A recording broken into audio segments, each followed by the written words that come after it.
स्थिति सृष्टि करिथिबा महामारी कोरोना पुणी थरे काय विस्तार करने आरंभ करिछि। हांगकांग एवं सिंगापुर रे पॉजिटिव मामला द्रुत गति रे वृद्धि पाइबा खबर आसुछि। हांगकांग रे मामला अधिक मात्रा रे वृद्धि पाउथबा खबर रहुछि। मे 3 रु आज पर्यंत 31 जनकर मृत्यु मध्य घटी सारलाणी। हांगकांग रो 7 नियुत लोकंकु स्वास्थ्य विशेषज्ञ माने सतर्क रहिबाकु परामर्श दैछन्ति।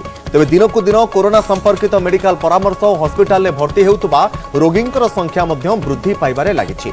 हांगकांग व्यतीत सिंगापुर मध्य कोविड अलर्ट रे रहिछि। मे 3 रु कोरोना मामला 28% बढ़ी 14,200 रे पहुंची। सेहीपरि हॉस्पिटल में भर्ती हेउतबा लोकंकर संख्या 30% वृद्धि पाइछि। सिंगापुर रे कोरोना मामला द्रुत गति रे बढ़ुतबारु समस्तंकु सतर्क रहिबा पई एपरि मुख्य स्वास्थ्य अपडेट मध्य प्रदान करा जाउतबा खबर भी रहुछि। लोकंको मध्य रोग प्रतिरोधक शक्ति ह्रास पाइबा कोरोना मामला बढ़िबार मुख्य कारण होई पारे। किंतु वर्तमान देखा जाउतबा वेरिएंट आदो द्रुत संक्रमित नुहे किंबा महामारी बेले जेउ भली भाबरे लोक माने द्रुत भाबरे बा द्रुत गति रे संक्रमित हेउथले एवं गुरुतर भाबरे एडमिट हेउथले मेडिकल ताहा मध्य हेउ नाही। एशियार 2 प्रमुख तथा बड़ सहर रे कोविड मामला किछि मास मध्यरे बढ़िबा समस्तंकु मध्य चिंतारे पकाइछि।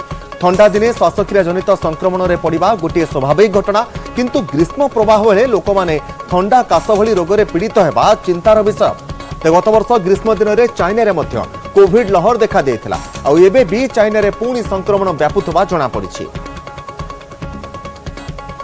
तो जनस्वास्थ्य निर्देशक डाक्तर नीलकंठ मिश्र कहिसंती ओडिशा सरकारकर स्वास्थ्य विभाग विश्व स्वास्थ्य संगठन सहित आलोचना करिसंती। ओडिशा रे कोनोसी केस रिपोर्ट वर्तमान सुधा आसी नाही। केंद्र सरकारक सहित भी जोगाजोग रे अछंती राज्य सरकार। अलर्ट रहिबाकू कहा जायछि, कारण सिंगापुर, थाईलैंड और हांगकांग रे केस बढ़िबा सहित मृत्यु खबर भी आसीछि। एहा नुआ वेरिएंट न होइथिले भी शरीर प्रतिषेधक बा एंटीबॉडी कमिबारु ए संक्रमण होइथिबा कहा जाउछि। ओडिशार सबु जिला मुख्यालय, हॉस्पिटल और मेडिकल कॉलेज रे टेस्टिंग चलीछि। बहुत दिन हैला कोनोसी पॉजिटिव चिन्हट होई नथिबा खबर रहुछि। ओडिशा रे हमर कोविड कोनोसी नुआ कोविड केस डिटेक्ट हेइ नांती। आमे रेगुलर टेस्टिंग करूछु। जेमती आगु टेस्टिंग होतला 30 टा जिल्ला रे एवं मेडिकल कॉलेज रे हमर टेस्टिंग फैसिलिटी अवेलेबल अछि एवं सस्पेक्टेड केस रे टेस्टिंग होछि। हमर नुआ केस किछि नांती, जीरो केस अछि। एटा आमे एक्चुअली खबर कागज रे एवं विभिन्न इलेक्ट्रॉनिक मीडिया माध्यम रे भी आमे जानिछु जे सिंगापुर और थाईलैंड आउ आपण हांगकांग रे किछि कोविड केस बढ़ियार लक्षण देखा जायछि एवं तांकर डिटेल आमे देखुतलु।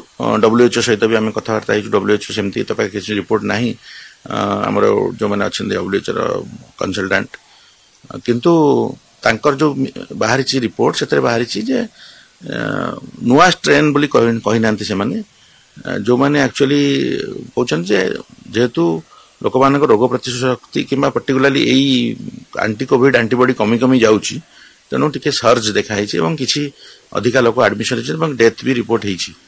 कहा हेछि जे तांकर सेठी जो माने ससेप्टेबल पॉपुलेशन पर्टिकुलरली छोट पिला आउ एल्डरली पीपल विथ डिजीज एवं केयरफुल रहिया कहा हेछि। किंतु भारत रे हमर जाय किछि स्पेशल अलर्ट जारी करा जायनी। आमे समस्त अलर्ट अछु। आमे भी सरकार के सहित एवं विभिन्न गवर्नमेंट ऑफ इंडिया सहित जोगाजोग रे अछु। जहाँ आसीबो इन्फॉर्मेशन आमे आपन जनसाधारण को शेयर करिवु एवं से अनुसार आमे पदक्षेप भी निश्चित होबो। बीजेडी रो कोनोसी